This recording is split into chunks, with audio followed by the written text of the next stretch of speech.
Hey, what's up? This is Jeramie Kling from Overkill and Inhuman Condition, and you're watching Richard Metal Fan. Hey, what's up, guys? Episode 324 of Richard MetalFan interviews, calling from Zoom, and I'm here with Jeramie Kling, plays with a shitload of bands, Human Condition, Shin, Invictus, Absence, and Overkill. Probably a shitload of other bands. I'll probably take up the length of this fucking video. So, how are you doing today, Jeremy? I'm good, brother. How about you? Not too bad, not too bad. It's a lovely morning here in good old Georgia. Where are you at in the world? I'm in Florida, Oh, so you're not far from not so not far from where I'm at, where I am. no, we're kinfolk. Us, you guys in Texas, we're all like similar cloth.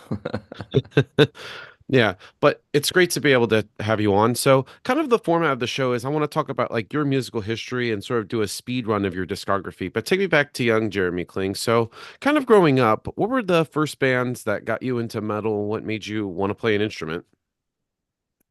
Well, that is a an elongated one that I'll try and keep short.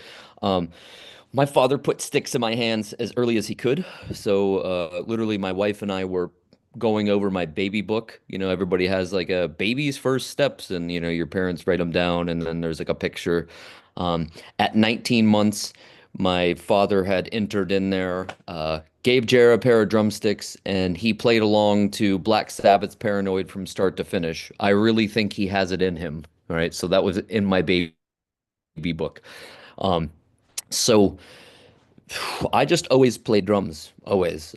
My dad had a drum set at the house, and he played guitar, and we would always jam. And so it was kind of like it felt status quo. It felt normal, and like nobody else had that. Like none of my other contemporaries, like none of the kids, nothing like that. Nobody had like a rock and roll papa. But I grew up with that, so it was never weird, right? So it was just always what it was. So I was always into music. My dad had made me some like mixtapes of he had made me some mixtapes of like I had Merciful Fate, I had Metallica, I had Anthrax, and this is at like 7, 8, 9.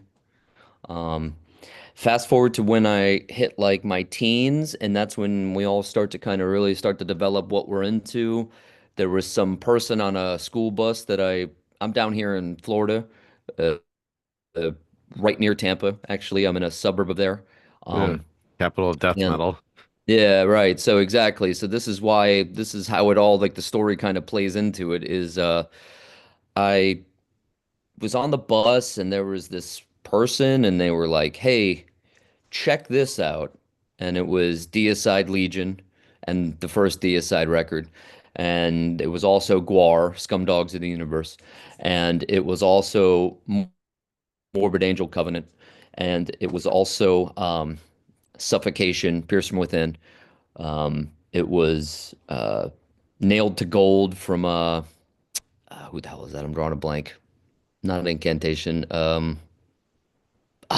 Anyways, Yeah, fuck. I'll have to but come all back to those it. are great fucking albums. Yeah, so I mean, this was like first entry level, but really for me, it was like Deicide. It was like wow, I was like holy hell that, and of Yeah. course, Morbid Angel. You're like, how is this even possible? So as like a young drummer, I was like, how do you even make your body move like that? And that was around the time that I started really understanding that people were playing this stuff and it wasn't just like some music that was happening. I mean, I always knew my dad would be like pointing out drummers to me, but I didn't really comprehend until I started actually applying it and actually trying to play this stuff. And I'm like, oh my God, okay. Well, now what? How do you do that? It Yeah, that's crazy, was like man. you're at the bottom of a mountain. You're at the bottom of a mountain, you're looking up it, and you're like, okay, how do I get up there? Like, how does that even happen? So Yeah. Yeah, and you have like a freaking encyclopedia of stuff. So I guess the first thing I want to talk about is, of course, the absence. So how did you end up joining the band? Because I believe you joined in 2003. yeah, I didn't join the band. It was we started the band. It was so Pete and I were in the band.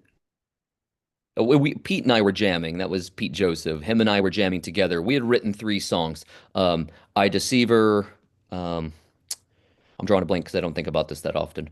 I Deceiver. We had written.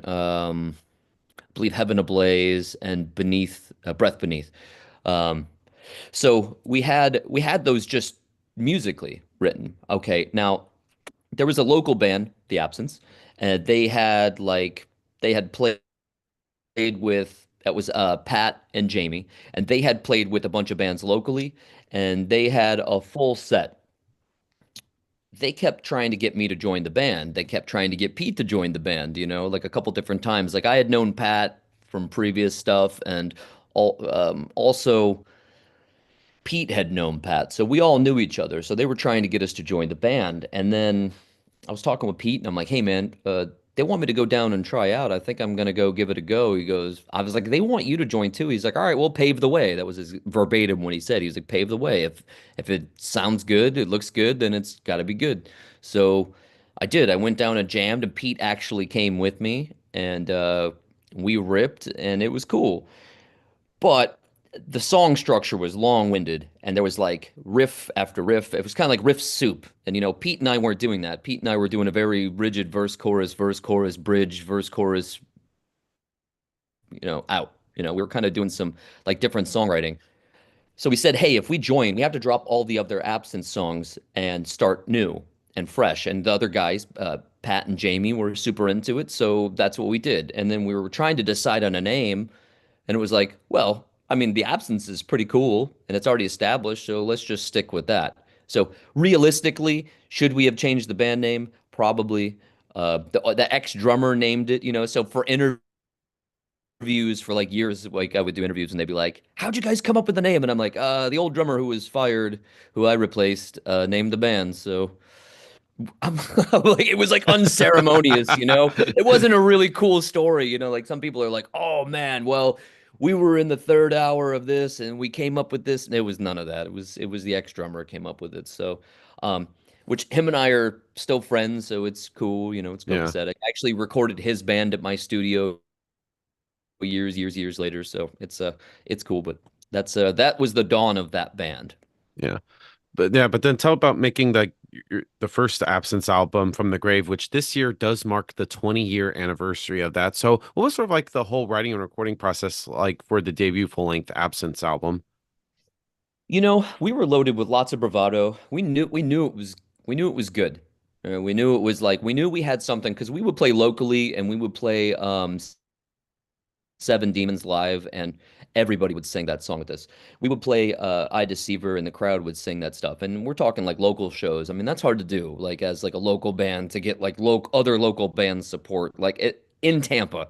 I can't speak for like Los Angeles because I know they have a great scene, and I can't speak for other scenes across the U.S. But at that time in Tampa, that was like a difficult ask, and we had that, and everything just had this like churn. We like it had like electricity. We knew that it was going to do and be something. So it was a pretty cool moment in time, and we loved what we were doing. Everybody was all passionate, and everyone was like very energetic, and so that lent into a really nice creative environment for us. Yeah. And being as this is now the 20-year anniversary of this album, do you have like a certain different feeling about it now as opposed to when you first put it out?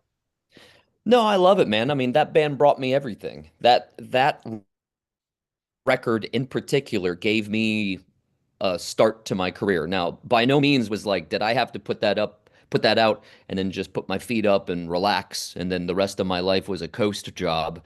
It was a lot of hard work from there, but that was the initial foot into the door, which changed the course of my life. That record changed the course of my life. So I listen to it. I think it's awesome. I mean, I can hear the juvenile mistakes, but I mean, for what it is, I think it's still killer. I think it still holds up, and I still think it's a great melodic death metal record. So I Yeah. mean, if you haven't heard it, check it out. Yeah. And when it first came out, did you start touring outside of like Tampa for the first time, or is it still just locally, just around Florida and stuff? No, we immediately set out. So we immediately set out. Metal Blade had put us on a couple different things and got us out there with some other like younger Metal Blade bands. And then we end up pairing off with Dead to Fall pretty early on. We did a couple tours with those guys, and we became lifelong friends with them. Um, yeah, I mean, it was. pretty much gas on right out of the rip. And then in 2006, we did the Metal Crusaders tour. That was Vader, Destruction, Cataclysm, Graveworm, Speed Kill Hate. That was a real big Was a tour that we hell of a did. bill. Yeah, that was a real big one. And then we did another one like almost immediately after that. We did the Metal Blade 25th anniversary tour, and that was Cannibal Corpse, Black Dahlia Murder, Goat Horror, The Red Chord, The Absence. Fuck Um, yeah. and that was so we were first of five, and it was like crushing. It was such a good tour. We got to meet and make a lot of new fans, and it was pretty awesome. All right. Then kind of going into 2006, kind of breaking away from the absence, you did the Rotting Rhythms and Rancid Rants with Rib Spreader. So how'd you hook up with those guys? Well, actually, what happened with Rib Spreader is I didn't start jamming with Rib Spreader until like 2012 or 2013. So any of that stuff back then I wasn't a part of. Um, and I don't know if that's on my metal archives or not, but it It shouldn't actually be. is.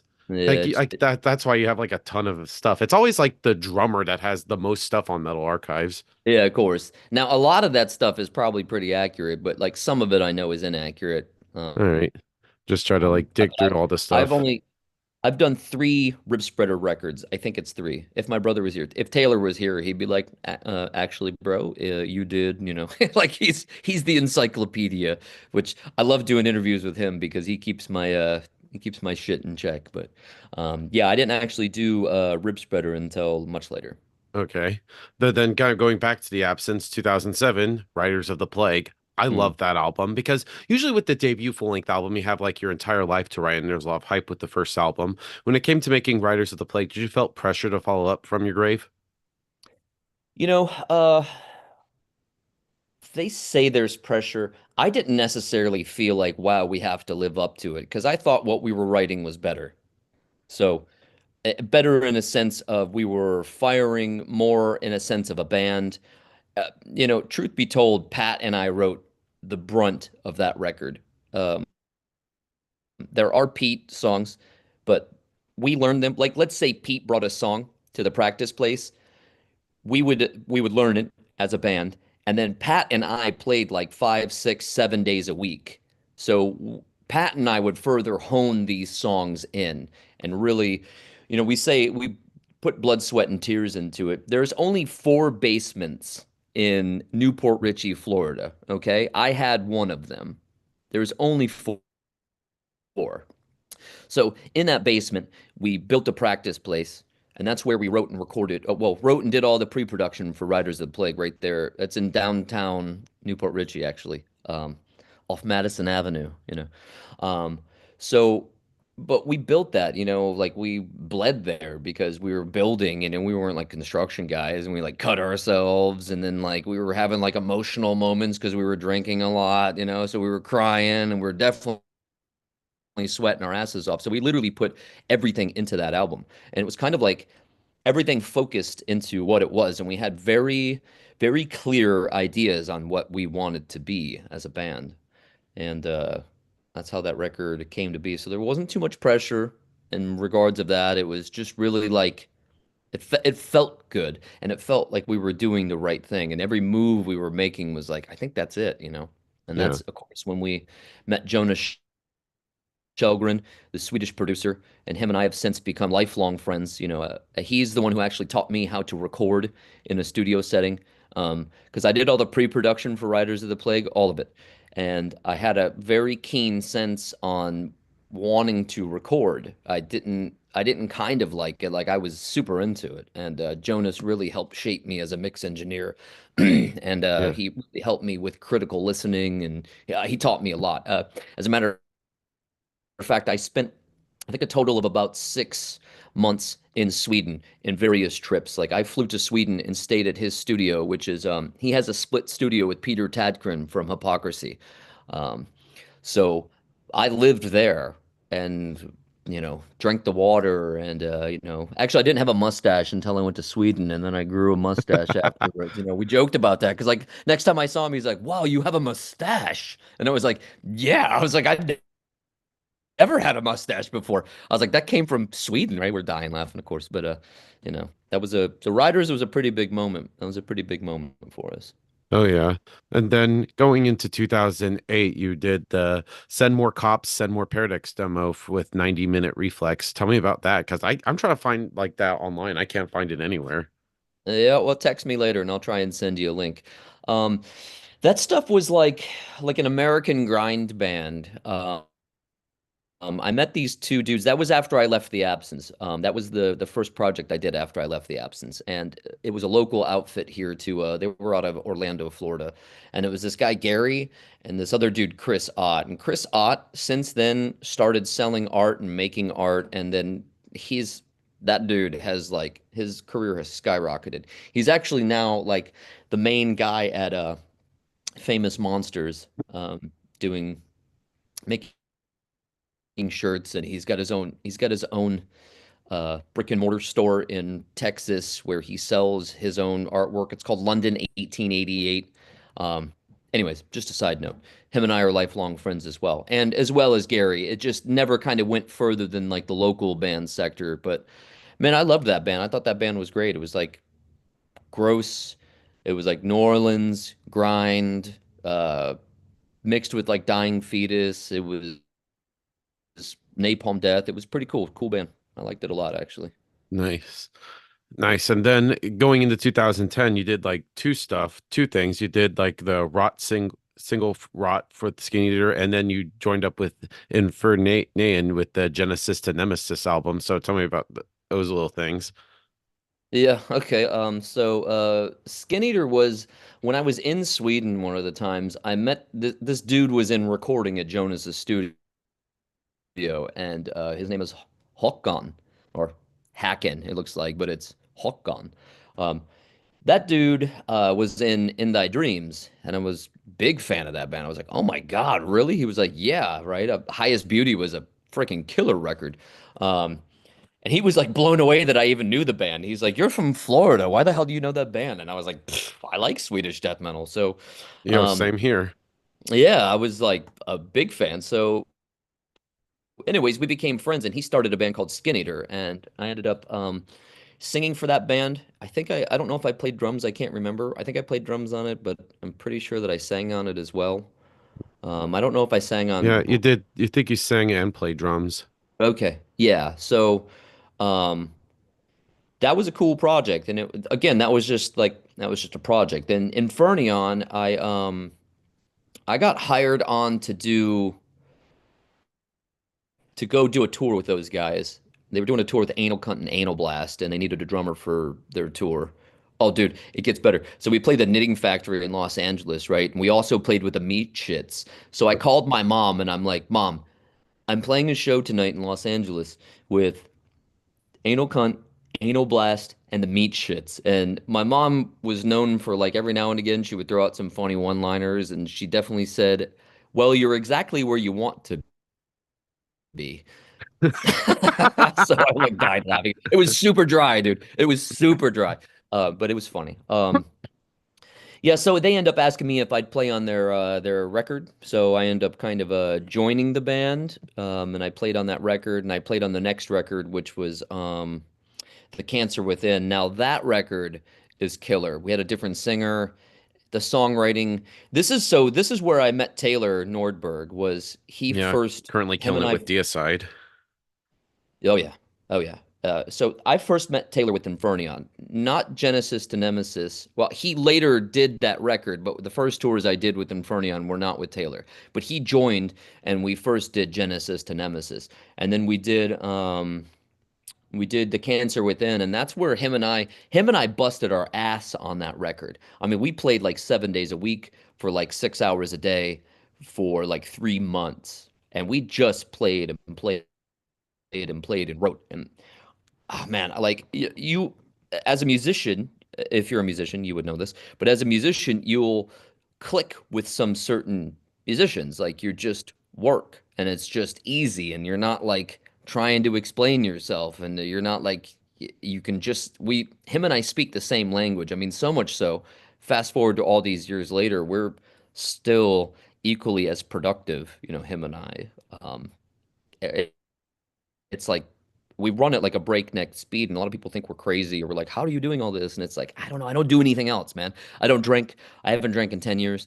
I don't go out and I don't party, and I don't that doesn't mean I don't have a good time, but I mean I don't really have a very massive friend circle in my personal life.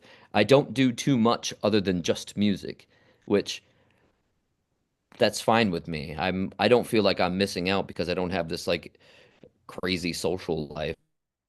I mean, my social life is music, and if you want to like hang out with me, pop one of my records in, and then we can hang out for as long as you want. You can push play again if you want. You want to hang out with me again. Nice. And then I know you also do some session work because in 2013 you played drums with Grand Exit with their album The Dead Justified is the Mean. So tell me about that. Okay, so I was actually in Sweden, um, and that was that band that Håkon was a part of. He was the bass player for their original project. Um, I don't think he played on that album though, because he was He out of the didn't band by know. that point. So I was just there while Jonas was recording them, and they were like, we became really good friends. This guy Daniel, actually, Daniel does a lot of videos. He's a thumbs up. Daniel does a lot of videos for he's a videographer, and he does videos for Inhuman Condition. He's done videos for The Absence. So we became again lifelong friends. Um, and when I was there and they were recording that record, which was the second time they were in the studio that I was in Sweden on a different time, they were like, "Hey man, we'd love it if you played drums on this." I'm like, "Really?" I was like, "You have a drummer though, and he's great." And they're like, "Yeah, we just want to collaborate with you." And I'm like, "Okay, yeah, no worries, as long as it's not weird." And they were like, "No, no, no, it's totally cool." So I just jumped in and I did some session work for him. So Yeah, that it's a was killer album a though. good time. Yeah, I like that record a lot, man. It's like it has its own vibe, you know. The band sounds like the band, you know. It's Yeah. cool, man. Yeah, and then that same year you did the last Infernion album, The Cancer Within. I love that. So tell me about that album. Yeah, that was the one where we spent like, I mean, countless hours just writing and writing and writing and playing and playing and playing. That one was great, man. I'm real proud of that one. And that Peter Tadkrin mixed that. Um, that one sounds special, man. I Yeah. think it's a real special record. James Murphy produced, well, he engineered it. He didn't really produce it, but he engineered it, and I think he ended up mastering it as well. But yeah, Pete did the main production on it, and it was pretty killer, man. Came out great. Yeah.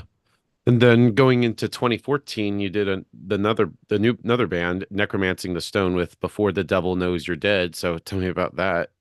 Yeah, so that was I was sitting around and I'm like, man, I was like, I just want to play with somebody. I was like, who do I want to play with? I was like, James Malone from Arsis would be great to be in a band with. And I just wrote him, I texted him because we were buddies, and I was like, hey man, can we rock? That's all I wrote him. I was like, can we rock? And he was like, hell yeah, dude. What kind of band do you want to do? And we started shooting the shit back and forth. And he had it was kind of a similar situation with like the Absence when it first started. He knew these two dudes, this guitar player Justin and this singer John. He knew those guys, and he was like, they keep getting me to wanting me to join the band. They don't have a drummer. He's like, check it out. Maybe we should join the band and kind of like make music out of it. And like as soon as I heard that band, I was like, wow, this is killer. Hell yeah, let's do it. So we did it, and end up getting we did the 3 song EP, I think, and then end up getting it signed to Metal Blade. And then we put out that next record, um, Jewel of the Vial, which is super cool. I think that album came out great. I think that was like what, 2015, 2016, something like that. That album came Yeah. out. Yeah, I think it was 2016. Hmm. Yeah, I love that album. It was so cool, and that band was set up to do such cool stuff, and it just kind of internally imploded, which is unfortunate. Sometimes that happens in bands. No crazy like fist fights or any like shitty stories like that. It was just like just Just it is couldn't what get it it. is. Yeah, we just couldn't get it going. So I mean, it is what it is, and unfortunate. And I've tried to revive that band a couple different times since then, and it's just kind of all fallen flat. And then you sit and go, wow, that was 9, 10 years ago. You're like, Damn. Yeah. Yeah. And Well, speaking of 10 years ago, this year does mark 10 years of your only album with Woombath, Downfall Rising. Tell me about that. yes. So originally, that's Hawk On again. Um, he had that band Woombat. They were a early '90s death metal band, which their first record is killer, actually. We played Maryland Death Fest, Taylor and I. Taylor played second guitar, and I played drums. Went and played Maryland Death Fest with them. I Yeah. think their first and only U.S. show ever. Um, so that band was cool, man. He orig- originally Hawk On wanted me just to mix it, and he sent it over to me, and was like, "Hey, our drummer fell through. Do you want to play drums on it too?" And I'm like, "Yeah, sure. I'll play drums on it too." So I did, and we did, and it is, and there's that record. That one's another one that's pretty sweet. I like that album. Yeah. And Downfall Rising, I think is what it's called. yeah. Yeah. Yep. And then that same year, 2015, you joined up with a Drit skit. So how'd you hook up with those guys? Well, that's Taylor and I. So we were high on the river and going, "Hey, man." We had a friend that had a couple shows coming up, and he had two shows back to back, same venue, 2 nights in a row, a local thing. And he asked if I wanted to play, and I'm like, "Well, what band?" And he goes, "Well, any band." And I'm like, "I don't have any bands that can play." So Taylor and I were on the river, and I was like, "Dude, we should totally have well, canoeing on the river." That's what I mean. We were canoeing on the river by our house, and I'm like, "Dude, we should just make a band to go play that gig, those two gigs." And it was like, let's do a two-man punk group. And it was like, nah, it's too much work, to do that. He's like, let's do a two-man black metal group. Like that would be any less work. Uh, so we did that. We started, and in 3 weeks, we wrote, recorded 5 songs. We printed CDs. We Yeah. did a photo shoot with Wolves. Um, Actually, that's where I first re came back into my current wife. Well, my only wife, I want to say that. Um, came into That's when I first re-emerged back into her life. She took the photos with the wolves, and her and I hadn't hung out since we were like, I don't know, I was like 21, 22, and I had seen her a couple times around town. We lived in the same town, and then, but that was the first time like we worked together because I knew she was a photographer, and anybody who knows me knows who my wife is because my wife does all the photos for Inhuman Condition. She did Venom Inc. She's done quite a bit, quite a Cataclysm. She's done their photos, lots of bands. But yeah, so we just did that. We did that in 3 weeks just to play 2 shows, and originally it was like, come on, anybody can make music, you know. I mean, we're Yeah. crazy. Taylor and I are crazy people. Uh, and we just did that, and we played these 2 shows. So I played drums and sang. Taylor played guitar and sang. We both sang the entire time. So with that band, we both sing the entire time together. And we brought lights. We had bass and keyboards on a backing track. We brought our own PA. We did a whole bunch of shit just for these 2 shows. And, and Drit means shit in Norwegian, and skit means shit in Swedish. So the name of the band literally is Shit Shit. Um, and we're just Yeah. taking a bit of a piss, but we were like, man, it'd be funny to have just do that. So we named the band Dritskit, which is Yeah. And you have just a hell of a stage name, Lort Horns. How'd you come yeah. up with that? So funny about that. There's this band Lucifer's Friend from the '70s, killer band, um, prog band.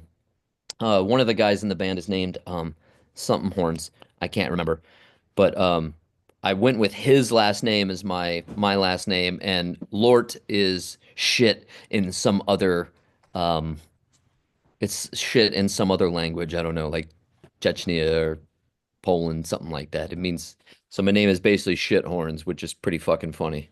The whole thing was kind of taking a piss a little bit, but we were also like dead It's Danish, actually. fucking serious. What is Yeah. it? Yeah. Lort is Danish for shit. Danish. There we go. Okay. And then Taylor is something else. He's shit in some other language, his first name Yeah. in that project, which is pretty funny. Yeah. Then kind of going into 2016, you did, I believe now your first record with Rib Spreader, Suicide Gate, A Bridge to Death. Tell me about Yes. that being that was like, I believe your first record with the band. Yeah. That was cool. I actually I like that project. So we linked up with Raga through Hawkon. So Raga is prolific. Like, I mean, I encourage, if you don't know, I encourage you to just go look at his metal encyclopedia and you'll like throw up with how long that sucker is. It's like, Yeah, I'm looking at it right now. Holy shit. yeah, dude. So Raga was in some project with Hawkon and he was like, hey, this guy Raga, who actually he did second vocals on Edge of Sanity's Crimson 2, which is like, I'm a Yeah. huge Edge of Sanity fan. I love Like most of that us. album. I love them too. Very underrated band in my opinion. Super. But I mean, I think a lot of people know about him, so it's not so underrated, but yeah, like I mean, I get what you're saying. Yeah. Because there's so many people who like love Dan Swano, I mean, and rightly so. Um, that guy's prolific as shit. But you know, we just got linked up with them and it was to do some single. And we did a single and then Raga was like, "Wow, I'd love it if you guys played on the new Rib Spreader album." And we were like, "Okay." And then after that, we did a bunch of different Rib Spreader things. We did a bunch of different records with him after that.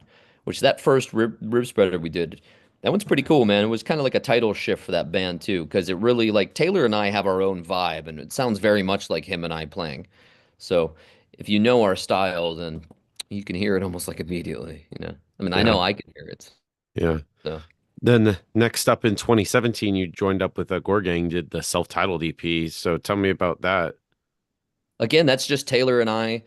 Uh, that was just Taylor and I. Wanted to have a kind of like Swedish death metal, but like more on the like grimier side of a band. So we started that band, and I I love that band. I thought that band was killer. And all of these were kind of like forays into like me singing more, which kind of just really was led up to being in Human Condition. But you know, Yeah. that was later. Yeah. And then of course going to 2018, you did your first record back with the Absence, A Gift for the Obsessed. So how was that like playing with the Absence again? Man, that was awesome. That was a really good moment. I love that band. There's always a special place in my heart for that band. I love it. You know, Yeah. I like Swedish death metal. It's not the only thing I listen to anymore, but Yeah. there's I've been getting into a many. lot more too, like very underrated bands. Like I think there's this band I feel like you should check out called Night Crown. They're sort of like blackened death metal, but I think you would fucking love them. I've heard Night Crown actually. Yeah. Yeah, yeah, Chad the Yanni from Dark Funeral. Yep. Yeah, and I've Yep. actually had Ken on their vocalist, and he's actually we actually became friends after that. Awesome. Heck yeah. Yeah, and Cool. I funny enough, I was at the 70,000 tons of metal cruise like last month or so, and I actually ran into somebody wearing a Night Crown shirt from Finland, and I said, "Yo, nice shirt, dude." Is like, "Oh wow, somebody else outside of Europe knows who they are," and I'm like, "Yep, Awesome. Heck yeah. Yeah, yeah, yeah. There was a bunch of bands, you know, I used to listen to that was like pretty much exclusively what I listened to in my early 20s. Like I was just I don't know, also coupled with a lot of American death metal. Like I mean, being here in Tampa, I like seriously just loved the shit out of you know, the core bands. You know, I even like more obscure bands that were like Diabolic and I liked Monstrosity and I liked I liked a lot of those bands that were going on, man. But man, the Swedish death metal, I always loved their sense of melody. I just loved how they would randomly throw some part in that was just so incredibly Swedish, and you're like, I loved that. I thought that was great. I couldn't get enough. yeah." I'm like, "How the fuck do they even do that?" I'm always wondering that. Yeah, well, I mean, they when they go to school, like you know, we have PE as like a requirement. They have music as a requirement, and they're encouraged. Like Peter Tadkring goes to like the high schools and like he gives talks and like the high school bands will win a free mix from Peter Tadkrin, you know what I'm saying, for their band. They get to go in and record a song. So I mean, they have just a different their setup is different. You know, they are geared to make music, you know, and they I dare to say that their government exploits it because I mean, why not? It's a smart industry to get a part of, you know. Yeah. Yeah, yeah, totally. And I know we got a little bit sidetracked, but talking about A Gift for the Obsessed, great album. And of course, you also worked with Joey Conception, who's now killing it with Arch Enemy. So what was Yep. it like working with him? Joe's great, man. He's one of my favorite space cases. I love that guy. He's like kind of like a savant, dude. He'll just sit on the couch and he's not even thinking about it. Maybe he might have just played the fastest, most beautiful melody you've ever heard. And just such a natural talent that dude is. He's great. And he's a very good dude. He's a very, very good dude, and we're all so stoked that he is the guitar player in Arch Enemy because that is the reason that, that was like one of the key reasons we even started the Absence. I mean, dude, Burning Bridges, Stigmata, Black Like Earth, like all of those all records were those are great fucking albums. incredible. And those are the ones that are underrated. Those are the ones that are overlooked Yeah, because with I Johann mean, Liva on vocals. I mean they got a set of boobies that came in Wages of Sin and they were fantastic and they were great and that record is great. However, it is not like it's not like overshadowing what the band was at all, but like nobody talks about those other ones at all. Yeah, those And are here's a very funny underrated story. albums. So I was out of the Absence 2008 and that was back in like early some early social media. I don't know if I don't think it was still MySpace.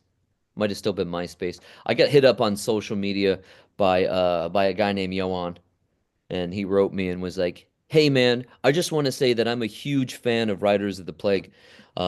It came on Swedish radio when I was on my way home from work, and I was totally blown away. And I immediately drove and bought the record. And I just want to say that I love it." Now, I'm like, "Okay."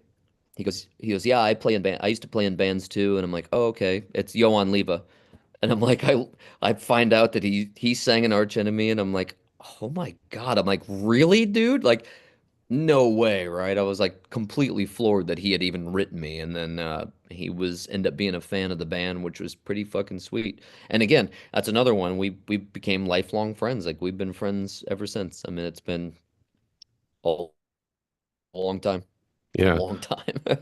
totally. Then kind of flash forward to 2019, you did the next Gorga Gang album, Neon Graves, and as well as you also did Mother's Tomb and also another Rib Spreader album. You were kind of busy that year. Yeah. Yeah, it was a busy year. Um, Neon Graves is awesome. That was our first time working with Wanjo, and Wanjo's album cover for that is like perfect. It's like the perfect hat tip to left hand path. It's it's great, man. I really enjoyed putting out that Gore Gang album. I enjoyed working on it. Mother's Tomb was a local band. They just hired me to play on it, and I played on that. That was cool. What else did I do that year? Rib Spreader? Yeah, I did the next album. Which one was that? That was Crawl and Slither. I don't think I did that one. I don't think that I did that one because he had some like extra leftover, Raga had some like leftover drumming stuff or leftover something music. Then he put out another record. I think that was without Taylor and I. He did that a couple times. There was like the Van Murders, which we weren't a part of that either. Um, Yeah. And Raga's a then funny yeah, fella. yeah, but then I know same year in 2019 you played with joined up with Massacre and you played with them for a minute. So what was it like playing with them? It was amazing, you know. Cam Lee was great in person. You get away from him, and he's just on a keyboard, and he just turns into some other creature altogether. But it was awesome to play with them, man. It was awesome. We did, I think, a total of 5 shows. I think we did 3 in Europe and 2 in South America. We had a blast. Taylor and I had written, and they were like, "Hey, we want to do a record." Taylor and I wrote and recorded 15 songs within a month, and they were like, "Oh my God, like we moved too fast," type deal, and they like started panicking. And I'm telling you, Taylor and I are a lot. You know, we're a lot, and we're dead serious, and we don't do anything else. Like I don't like have some fucking hobby that I like to like spend most of my time doing. I only do music, and he only does music. And whenever we're like, when like the muse is sitting here in the room, like we just like we roll with it. You know, I mean, like so, like I said, we wrote and recorded 15 songs like that. Um, we were just like flew through them, we're just like it was there, and then of course, fast forward to less than a year later, I said that we got cam lead because we did get cam lead, um, and we left the band, and we were like, what are we gonna do with this project? You know, and within like 1 hour of quitting that band, I get a message from Rick Ross and I get a message from Terry Butler. Now I know Terry. Terry and I have known each other for a very long time, but I didn't know Rick at all. So he just kind of cold called me. Um, but Terry and I kind of like shared some stories about our similar massacre, and he had some other crazy ones going on. He had some crazy stories from Massacre, of course, as you can imagine. And told him that we had written, recorded all this stuff, and I've called it um, I've called it a Hail Mary. I was like, "Hey Terry, would you want to hear this? Would you want to hear the music we did?" He was like, "Yeah, sure, send it over." I sent it over. He called me back like less than an hour later and was like, "Holy fuck, dude." He's like, "This stuff is amazing." So I did an even bigger Hail Mary and I was like, "Would you want to play bass on it?" Right? And he was like, "Yeah, let's do it. Let's do it." And I Yeah. was like, "Well, what do you want to do? Do you want to make it a band? How do we want to do this? We just want to make it a project, or do we want to like make it a serious thing?" And he was like, "Let's go all in." So cool, let's think about a singer. And Taylor really forced me to be the singer for Inhuman Condition. I was not going to be the singer because I wrote all these really kick-ass drum parts to play drums. I wrote all these really like killer parts, in my opinion. I was like really looking forward to playing them because they were supposed to be massacre songs. Um, so I ended up, he forced me into singing, and I was like, all right, I'll be the singer for the band. But I didn't intend that. I didn't actually intend that at all. Yeah, it just happened that way. Yeah, well, I mean, it didn't happen that way. He like basically put a fucking gun to my head and was like, "You're singing." He's like, "You're one of my favorite singers in death metal." He's like, "And I think that you need to be the singer in this band." I was like, And you're like, "Okay." okay. I was like, "All right." I was like, "Well, I don't want to be the sole lyric writer. Um, y- let's collaborate on all that." And then that's the way it's been ever since. So we collaborate on everything. We also have our buddy Paul from Cannibal Corpse. He collaborates and writes songs with us as well. Oh yeah. Yeah. And then I know also that in 2020, which was, that the year that certain virus happened, but you also had some other bands like Four and Smoke and Mirrors. So tell me about those. Well, Smoke and Mirrors is the name of our studio. And that was that project was crazy. So again, we were high, and I woke up in the morning, it was Saturday, and I'm like, dude, let's live stream on Facebook and say we're gonna write, record, mix, release a song today. He was like, all right, let's do it. He was like, what kind of song do we want to do? He was like, let's do Slam Saturday. So let's do like a suffocation style song. And it was like, all right, great. So we live stream. We got like, I don't know, like 50, 100 people on it. And we were like, hey, we're going to do this. And we're just like sitting there smoking cigars like a couple of idiots. And we're like on my back porch. So then we left. Taylor wrote the song on guitar. I played drums. He played bass. I sang. We mixed it. I made some little mock cover and we released it like 5 hours later. Wow. And everybody was like, wait, what? What? Yeah. They're I like, mean, it kind of surprised everybody. this is actually good. People were like, this is actually good. We're like, oh, well, thanks. I mean, that's a byproduct, but awesome. Thank you. So we were like, okay, well, let's do that again. That was fun. That was cool. Let's try it again. Let's do a Swedish Death Metal Monday, right? So it was like, ooh, here's me. I'm eternally like the out of my mind one. Like, I'm crazy. I'm like, dude, let's have my buddy who was in Wombath. He's also in a bunch of bands, not Ravnin. He's got a bunch of bands. His name is Johnny Peterson. You should look up his encyclopedia as well. It's also healthy. Um, he I was like, hey, let's have him play bass and let's get our buddy from Entrails, Pinky, the singer. I was like, let's have him sing. So we'll get up in the morning, write, record, send it over to Sweden. Those guys will write, record, send it back to us. I'll mix it and we'll put it online. Right? He was like, okay, let's do it. So we did it same fashion, and it was a fucking success. It was like, holy shit, that song is great. I love that song. That's the second track we did. I think it's called Is it Eternal Unlight? No, no, Eternal Unlight's the first one. That's the Suffocation one. It's oh crap. I'm drawing a blank. I can't remember the name of it, but I love that song. It's so Swedish. It's so Swedish. It's so Yeah. much H2 worship. So then after that, we were like, "Hey, let's let's go ahead and do this." So we got essentially like a storyboard together. We got a really big piece of paper, and we wrote potential musicians, and we wrote on the other side, we wrote genres or stylistic songs that we wanted to do. And so we reached out to all of those musicians on column A and paired them over on column B with what where they might fit. So we did this every other day for 12 songs. So that was 24 days. And we called it, thank you, baby. My wife brought me a drink. Yeah. Um, so we did that every other day for 24 days for 12 songs. And it was that entire project is called All in One because it was all done all in one day. Everything was all That's those songs you crazy. hear were all written and recorded in one day Yeah, and released that in doesn't that that day. that's rare. You never see a band like do it like an album in one day. The only thing band I could think of is Black Sabbath. They did their first album in one day. Well, here's how we did it was we didn't do the whole thing in one day. We did each song was written in one day. So that was the way it was. So all 12 songs were like there, that song didn't exist on the planet. We woke up in the morning, wrote the song, recorded it, mixed it, mastered it, made some album artwork and released it. So we did that for that. And then that's on Spotify, that's on we end up releasing that through Blood Blast, which is Nuclear Blast digital distribution. So Yeah. And then going into 2020, four yeah, you Well, were four saying, was born out of that. I'll make it short. We wanted a punk rock band because I don't know. I used to listen to a lot of skate punk when I was a kid, when I used to skateboard a lot, and there's no bands that was doing anything like that. So out of that all-in-one project, we now had a comprehensive list of guys who could play and who could play quickly and who could turn things around very quickly.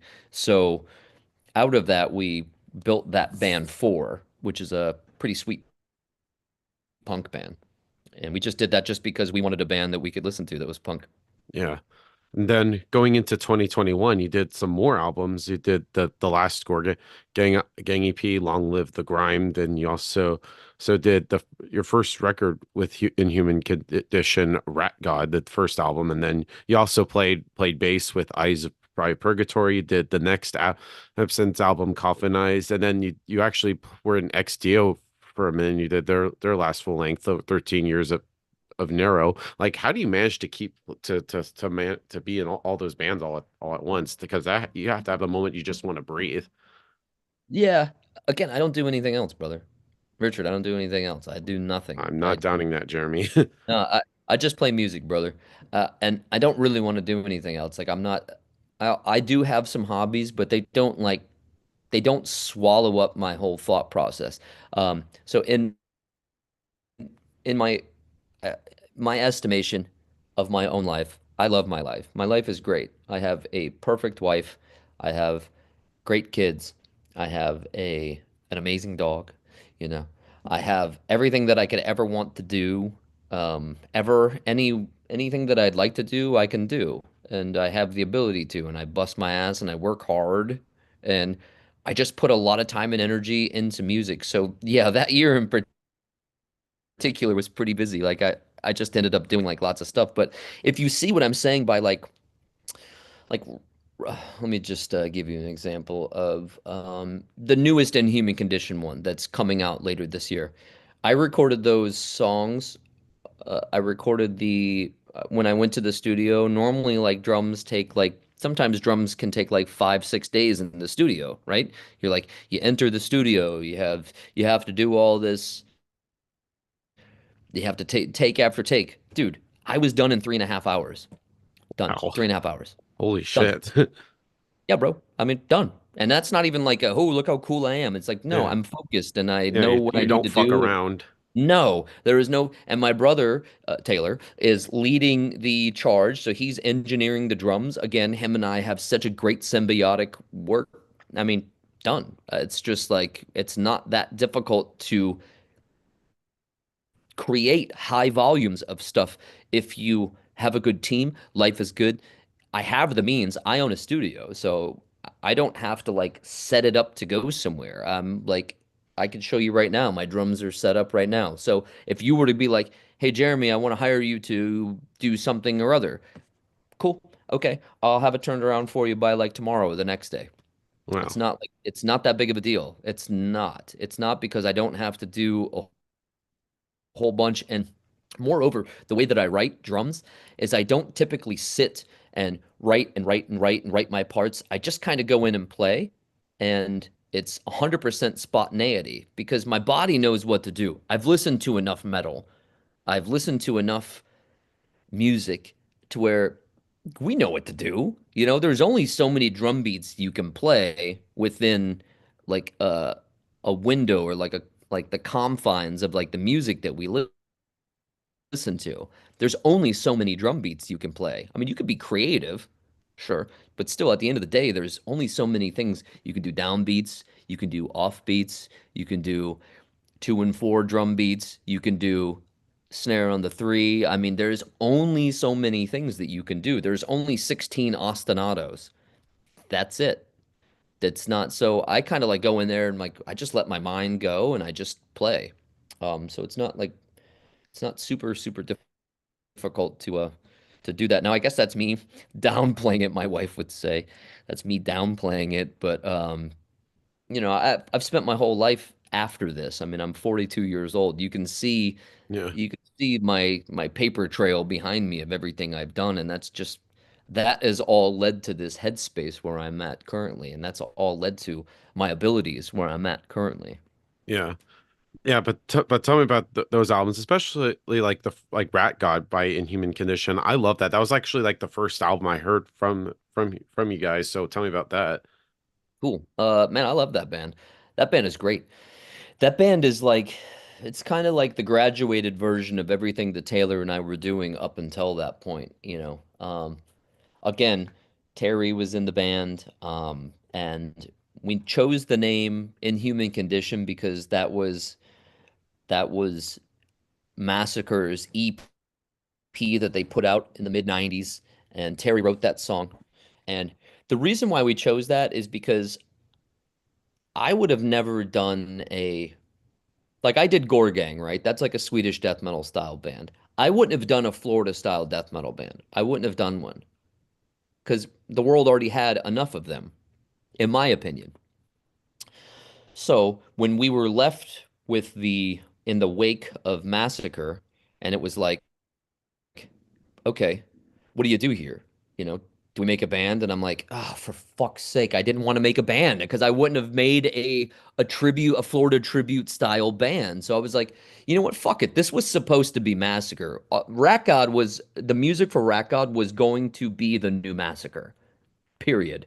Like that was it. It was going to be. It was written with that intent. We wrote it for that. So I was like, fuck it. Let's name the band Inhuman Condition and let's use the logo. Terry owns the likeliness to it, so let's use the fucking logo. I don't want anybody confused when they hear it. I don't want to be like, oh, this sounds like Mass. Yeah, you're fucking goddamn right. It sounds like Massacre. You're fucking goddamn right. It sounds like Hell that. yeah. Yep. You're not impressing anybody by going, this sounds like Massacre. You know what? You're just illuminating the truth and the reasoning behind it. So that was kind of why I took that stance with that. And well, I don't want to completely take all credit. That's why Taylor and I took that stance with that, because it was what it was. And then that band just has a life of its own. Like immediately, it had a life of its own. We played one show and everyone was like, "Holy fuck, okay, uh, yeah." And it was like immediately it had a life of its own, which was sweet. And then of course it progressed from there. But Rat God was very special, man. Like I love that. I love the song Rat God. I love oh man, there's a bunch of really killer stuff on that. Fait Accompli, I think, is a killer song. The Next Step is so much fun. That song is such a fucking banger, dude. It's so much fun to play live. Love it. Yeah. Yeah, and then of course you also played now play recently played bass with Eye of Purgatory. You did the Lighthouse album. So tell me about that. Yeah, so again, that's with Raga. So that's like essentially like that project is his Edge of Sanity worship. So that was good excuse for us to like add excessive keyboards and yeah, Taylor played drums on that album and he also played guitar and he played keyboards. And it was that was a cool project. I really really like that record. And actually we just finished the artwork for Aya Purgatory, the answer to the Lighthouse. It's the second part of it. That record will come out later this year. We just Yeah, finished the heard it here, artwork for it. folks. It's killer. Yeah, yeah, yeah. That one is amazing, dude. That actually has some like some of that stuff is super cool. But yeah, I wanted to play bass on that because I was like, I want to be a part of it. Yeah, hell yeah, I'll play Yeah, it's bass. like the first time you ever played bass on an album. Yeah, it was Yeah, cool. I was like, fuck yeah, I can play bass. I can play guitar too. I did on that all-in-one. I played guitar on one of the songs. On like there was like a Swedish thrash style song. I played guitar on it. It was me. yeah, Um, yeah. But with so just kind of playing, grinding. yeah, but with playing like all these instruments, are you able to like express like a different side of you like creatively? Yeah, I would say so. Of course, and you don't know what it is until you just do it. Like I woke up this morning and I was like, I kind of want to write a song. Just me. I was thinking about it this morning, but instead I played Final Fantasy 9 for like like an hour and a half. I'm doing the Chocobo. I'm in the Chocobo Lagoon looking for the chocographs and I didn't get up and make music, Yeah, uh but I might, my wife and I, once we're done with this interview, I have a little bit of plans after this, and then I might just come back home and pick up the guitar and write something just because something is going on inside my head that's saying, go get this out. yeah, I don't know what it is. And when it's here and it shows up, we just have to obey. If if you obey, you can get stuff done and you can make stuff and you can create. And that's part of like the stuff that helps me keep my sanity.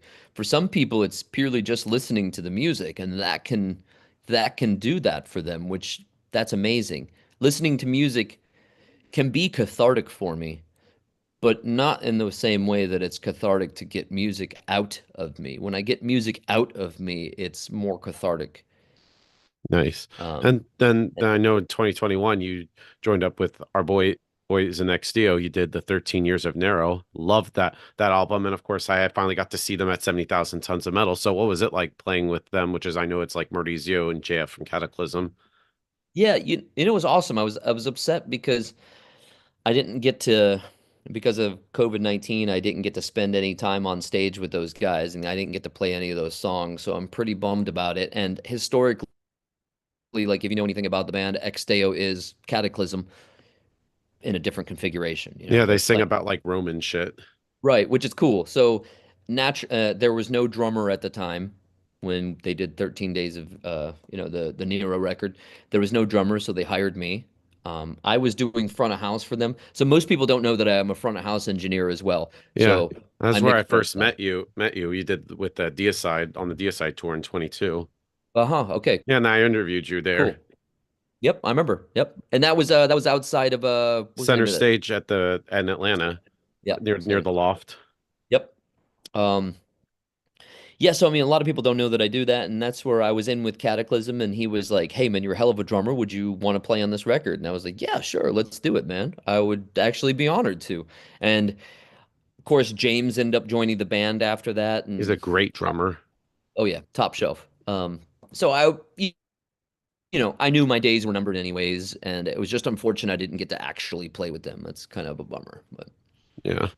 And then going into 2022, another busy year. Did of course the next Rib Spreader album, Crypt World. He also joined up with a with another band, Kill Division, and he also did Venom Inc. and he did Invictus. Like another busy year. So tell me about making those albums.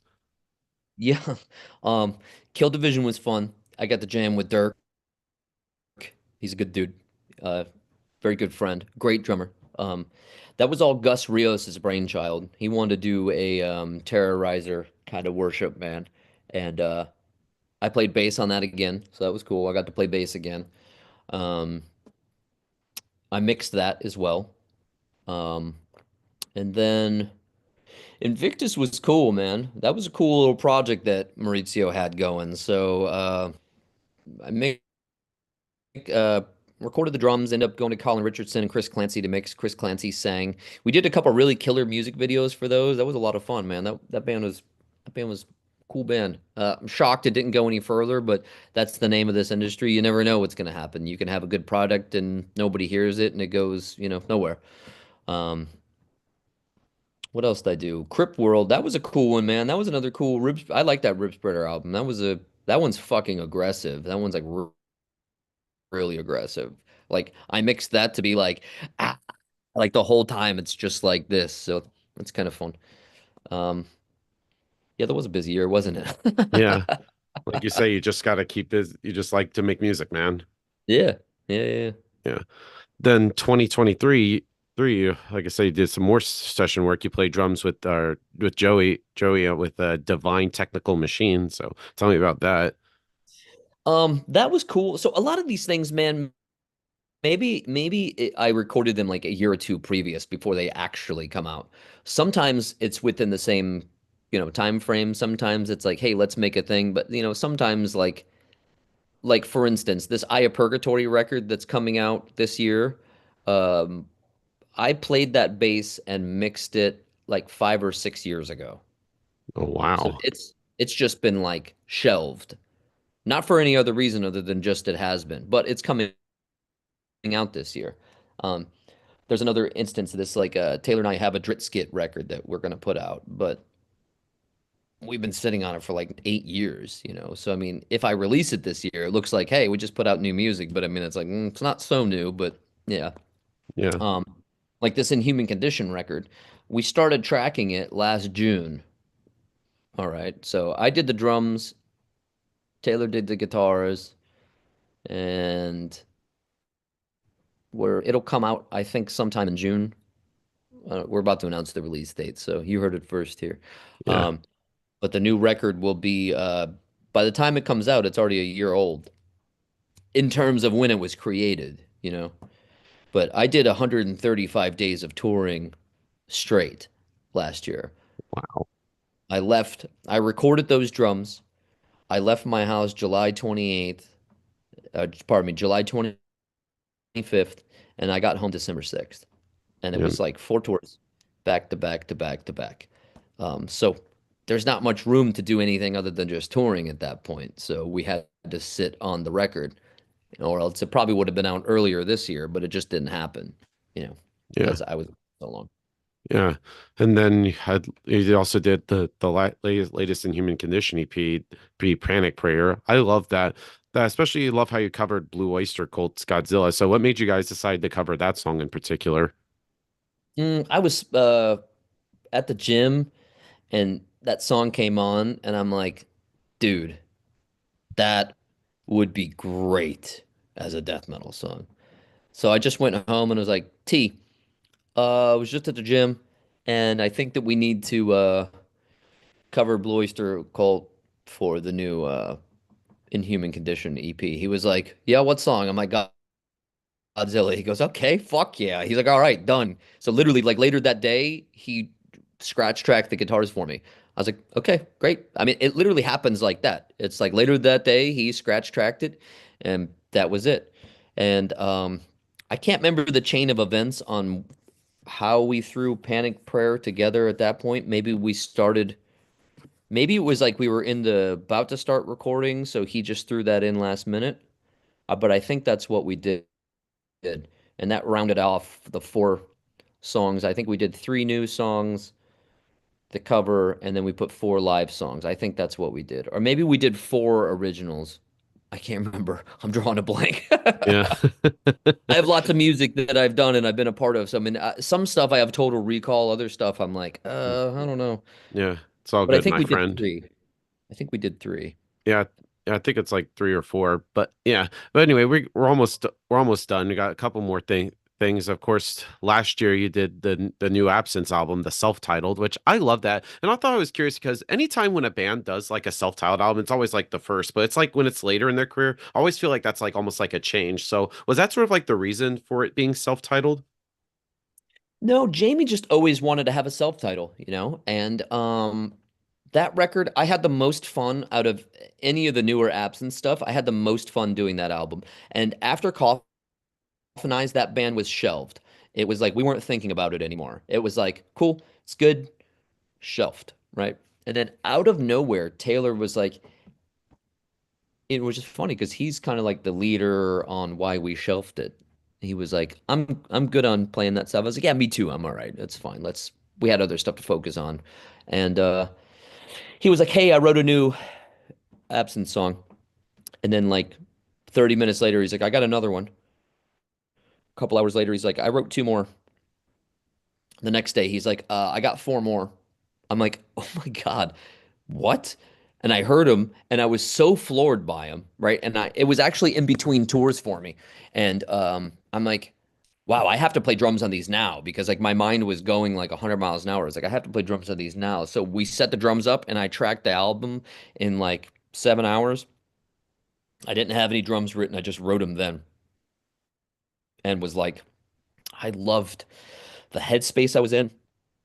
I loved all the music. I was like, wow, this is fucking great, right? And Jamie loved it so much that he's like, I think this is our self-titled album. And I'm like, okay, all right. Bold move, but all right, let's Yeah, go, man. Like, yeah, let's do it. So we did that. And yeah, that'd probably be an interview for Jamie, and he'd probably give you a better long-winded answer about why and what he decided to do that. But yeah. it was And cool, then man. That was actually our first time using Dan Goldsworthy for the art, and I love that album cover. I yeah, love that album cover so much. I yeah. think it. And then of course last year you put out the last Rib Spreader album, Reap Humanity. I thought that was another fucking sick album. So tell me about that. Yeah, that was another one. So that one we had that. It was on deck for like maybe 2 or 3 years, and it just hadn't come out yet. And Raga was like, "Hey, we're gonna put that out," and I'm like, "Heck yeah, let's do it." And the Reap Humanity that was another one that was like super aggressive. That's why I like that band, Rib Spreader. But I don't think Taylor and I are going to be doing too much more with that band. I think we decided that we were going to be done with Rib Spreader. I think that we said we're going to formally step away from it, but we just haven't yet. But Yeah. Heard it just here, folks. because just because it's like there's You got a million fucking bands. yeah, yeah, yeah, and it's like that's okay. And it's not even something that's even like a super main focus of ours. It's just not really realistically. It's Oh, I didn't talk about that Venom Inc. record. I was really proud to play on that. Also, by the way, Yeah. I thought that like Inferno was a killer song. I thought that there was like so many really great things, and it was an honor to play with Mantis. I mean, highest order that any metalhead drummer could be bestowed is to A, be in a band with that dude, and B, be able to play on records with him. So super, super huge honor. And he is one of the best guys on the planet. He's an amazing player, and that was a forever will be a watermark in my career for me personally. I Okay. totally blew past that. I didn't mean to. It's all good, man. I would get like really into it. Like we're talking about so many bands. It's like somebody's wonder, man, we forgot about that band. Yeah, right, right, right, right. And I Hey, wanted to spend a bit more time because Venom was a massive part of my life yeah, like Welcome to for Hell and Black five. Metal, classic albums.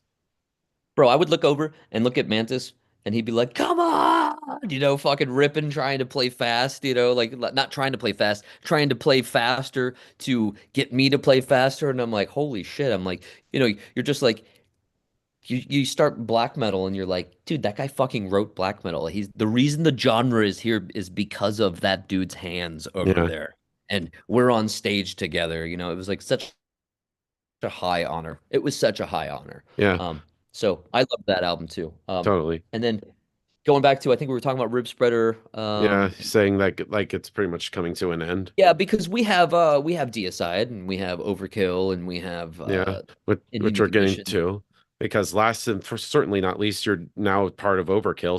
How'd you end up joining the band and how did you get to know like Bobby and Dee Dee and everybody?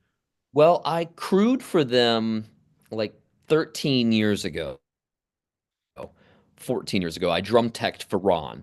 So I met those guys and I was with them for like almost 3 years. I think it was like just shy of 3 years. So like 2 years and 10 months, something like that. And I did like four, 4 or 5 U.S. tours and European tours, and we did Costa Rica. And man, I got along so good with those dudes. I got along so good with them.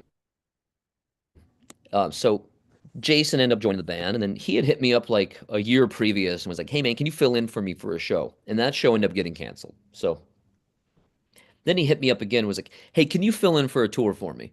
I was like, "Yeah, sure. Absolutely. I have no time. None. But yeah, let's do it." Um, because I was in Europe with Deicide. That's how I had 4 tours back to back, is because Overkill kind of like came in and like fucking wrecked my year and made it like where I had to be on the road for forever, um, in a good way. So Yeah. yeah, so I just super agreed, right? And then he goes, "Cool. All right, well, Didi will contact you in about a week." I was like, "Okay, cool." So nothing, nothing, nothing. It was like 2 weeks rolled by, and I'm like, "Okay." And then I'm like, I need to start knowing what's like. As soon as he said that, right? As soon as he asked me, the next morning I woke up and I played Ironbound, and after like an hour, I just recorded it for myself from with my GoPro, and it was fucking killer, I thought. And I just sent it over to the band. I was like, "Hey guys, I know Jason was asking me to, he didn't ask for this video. I didn't think I was gonna make a video. I just recorded it from myself because I just recorded for myself. So, but I figured it was good enough to share with you guys." And Blitz texted me back immediately. Was like, "Holy shit, man. Fuck yeah," whatever, like that, right? So cool. Like 2 weeks later, DD calls me. He's like, "So you're in for the European tour. We play New England Metal Fest, and also we have a 6.5 week tour with King Diamond." I'm like, "Oh, yes. Yes, okay, I'll do it." I'm like, Yeah. "Oh my God." I wasn't that literally like I looked at my schedule and I saw that I would be on tour for 135 days straight. And I was like, "Oh, okay." I was like, "Let's go.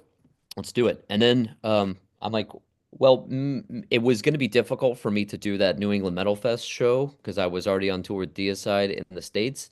And I was like, maybe Jason can fill in. They're like, "I don't think so." And then it came out that he quit. And then I Yeah. was like, "Oh, okay." I thought I was just filling in. I had no idea it was like that. So, so I kind of fell into it. And my trial for, being in the band was by fire. And it was, trial by fire. It was like, let's see how it goes. Um, so I did those touring and I did those 2 tours and everything went well and we all got along great. And I think the shows came out killer. And I had a blast and the guys had a blast. So far I haven't been kicked out. I haven't been officially named yet, but it's Yeah. all, I think it's all good to go. So, Yeah. Yeah. And we we're actually just play on we play on the new Overkill album when it comes out. They were talking about recording this year, so I think that's the game plan. I don't want to overstep and speak something about, but that is the game plan that I'm aware of. So Nice. Nice. And I guess kind of also in the end to sort of wrap things up, what's next for y'all? I know you got some new music coming out with some more bands. Is just anything else you'd like to plug if you're allowed to say? um, New in Human Condition, super proud of that. Love that album. That's actually my favorite so far. Every band member says that about their new music. They're like, "This is my favorite." And I'm like, "Yeah, well, I mean it this time. This is my favorite. I love it. I think it's incredible. I think the band sounds like the band now. Now, it's arguable that we sounded like the band on Rat God, but now we sound like the band now. Now we're gelled and like we have a sound and we have a vibe and it's completely captured in this new album. Um, um, the new Eye of Purgatory will be coming out this year. Um, Hopefully, new Overkill. I know that we only have 5 shows booked with the band, so the next time we play is going to be Sonic Temple Festival. We play with Metallica, so that'll be pretty sweet. Then we have some other shows in Europe. Other than that, I'm kind of taking a little bit of a pause with doing touring with Deicide. So right now, I only have 5 shows booked, and that's kind of cool with me. I'm all right with that. Just take a break, recoup, veg a little bit around my house, play some Final Fantasy 9, make more music, you know, kind of Yeah. just take care of my honey-do list, even though I've done all that. But, you know, we all have a honey-do list that we self-impose on ourselves. At least I do. I'm like, I gotta build a fence, I gotta do that, you know. Oh yeah. But thank you, man, for this conversation. It's so great to have you on. It's just any final words you want to say to the viewers that are watching this to close this out? Um, yeah, no, music is for everybody. Music's free. Music is free. Music is freeing. So thank you for listening. Thank you for being a fan. If you made it this far, thank you for the support. I definitely appreciate you more than you could know because I don't rely on labels. I rely on you guys paying attention and listening, and because I have my own label and I do my own thing, and it's all done by ourselves because fuck that other business model. I'm not interested in it. So, I mean, at some point you do have to play the game, but as much as I can say fuck that game, I say fuck that game because it's really just about music. Like I said, it's freeing. So, continue to support. Thank you guys for supporting metal of any kind. I don't care if it's Five Finger Death Punch or Mayhem. I don't care. It doesn't matter to me because you know what? In my book, Five Finger Death Punch is on the radio and they're playing metal. You know what it's not? It's not Ariana Grande and it's not Kanye and it's not Taylor Swift. Not that there's anything wrong with any of those bands. There's not because you can listen to whatever you want, but Five Finger Death Punch is metal. So is Sleep Token. So is even Disturbed. You know, they're playing twin harmonies on guitars. You know, that's bringing metal to everybody. That's making it for everybody, which in a nutshell, there's too much gatekeeping. That should go away completely because we would be so much stronger together if we stopped the gatekeeping and just liked everything. But, you know, metal injection drama is fun, I guess. So Yeah, what do you totally. do? But but great, man. So everybody, Jeramie Kling, we'll see you next time.